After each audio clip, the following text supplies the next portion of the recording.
It's 32 miles long and can't be seen from the air. You could be standing right on top of it and never even know it. Well, let's go to the Cumberland Plateau to a place that you can go spelunking. Well, I've got the boots, I've got the clothes, and now I've got the helmet. So it's time to go spelunking or exploring inside Tennessee's largest show cave, Cumberland Caverns. You want to go? Let's go. Here we go. You better hold on tight. The climate underground is a constant 56 degrees Fahrenheit year-round and very damp. The humidity is 99%. There are 32 miles of explored underground territory that make up Cumberland Caverns, which once ranked as the second largest cave in America. Since new underground territory continues to be explored and mapped across America, this ranking is constantly changing. The entrance of the cave opens into a deep, large area known as the Volcano Room. A chandelier from the Lowe's Metropolitan Theater in New York lights the enormous cavern. It is so large that it can house up to 500 people at a time. The resident cave expert has explored these caves since he was a young boy. Joining me now is Lewis Lehman, also known as the Tennessee Caveman here at Cumberland Caverns. Lewis, welcome to the show. What can you tell me about how the Cumberland Caverns are made? Cumberland Caverns, like all caves, are eroded by water, carved by what we call phreatic development of water carving through the cave passageways. And this is while the cave was completely underwater. The caves are living. They are constantly growing and changing. Therefore, to touch the cave walls like this spot will forever stunt its growth. I wondered if we'd see any animals in the cave. None were visible.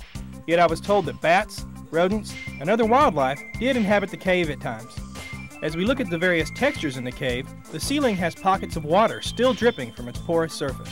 You'll also discover something called cave popcorn, small kernels of calcium deposits attached to the cave ceiling. Very rarely is there any chance that a ceiling will cave in. The process is gradual. Change takes place over thousands of years. It's more of a crumbling effect. Rock here is decomposing into soil.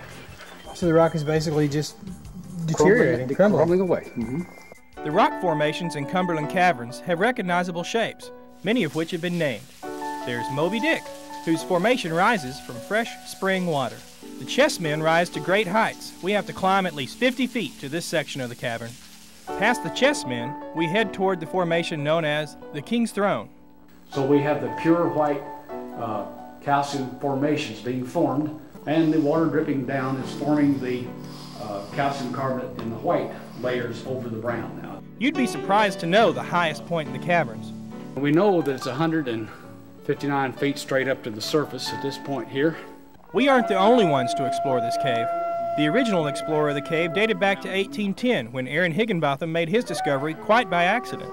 After going in, his torch blew out, Leaving him stranded, perched on a high ledge, and legend has it that he spent 3 days sitting there in the total darkness with no light, and legend has it that his hair turned white from the ordeal.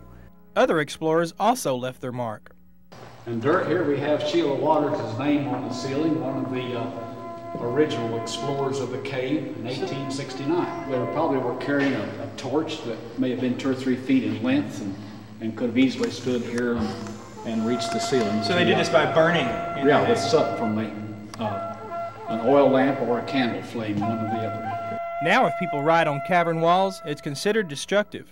As we continued through the cave, we discovered that it was also used during the Civil War by soldiers for mining. Minerals obtained from the caves allowed soldiers to make gunpowder for their rifles. This extraordinary cave proves that you never know what wonder may be right under your feet.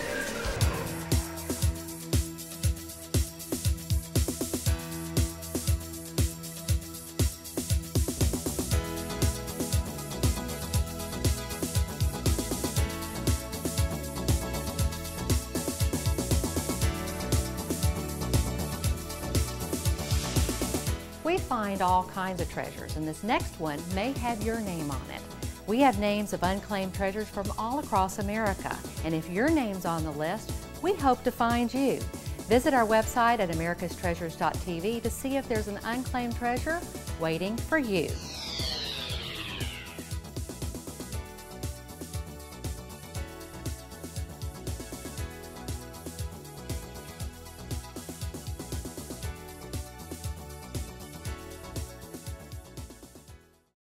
Van Dy's Journey of Many Lands.